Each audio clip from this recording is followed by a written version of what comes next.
Okay, so when I went underneath and dropped the steering column and I loosened the nut to do that, I found that there was what I thought was a black wire that was jammed in there. Again, laziness. Someone didn't pay attention. So anyways, I was going to go back and see what that black wire was.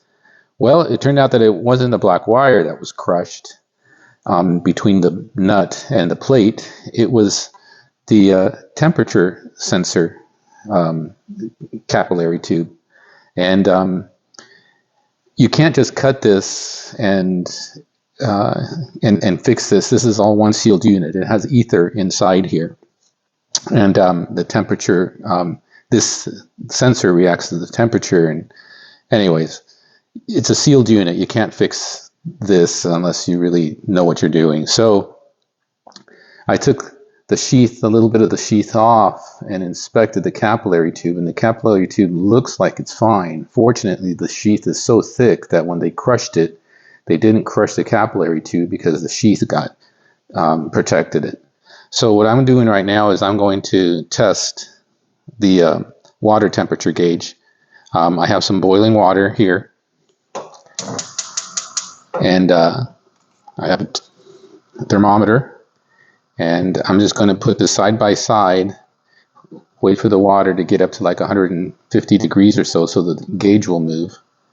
And then we'll compare it to the temperature, the digital temperature gauge here, and see if it's rather accurate. If it is, then I know the capillary tube is fine, and we can still use this rather than spending $120 or $110 to get a whole new water temperature gauge system.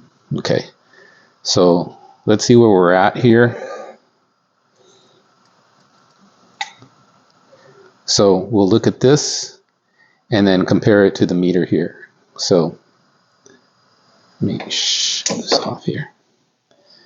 Okay, so I got both sensors in there. So this is going up to 135, 150, 160, 170. Okay, and you can see the gauge is at about 176, 75.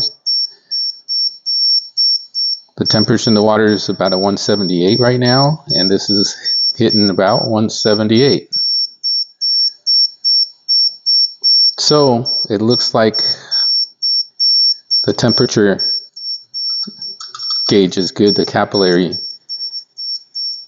tubing isn't damaged, so that'll save us about $100 and somewhat, so we don't have to replace this.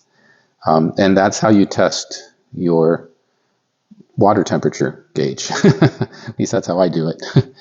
All right, so we averted that little bullet, didn't we?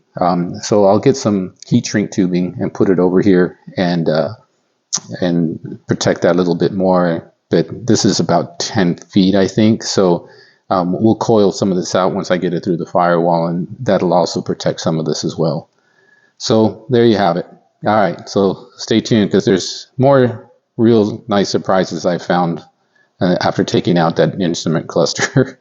This is just one thing after another, and it's really irritating when you're trying to fix someone else's shoddy workmanship. So, all right, stay tuned. Be right back.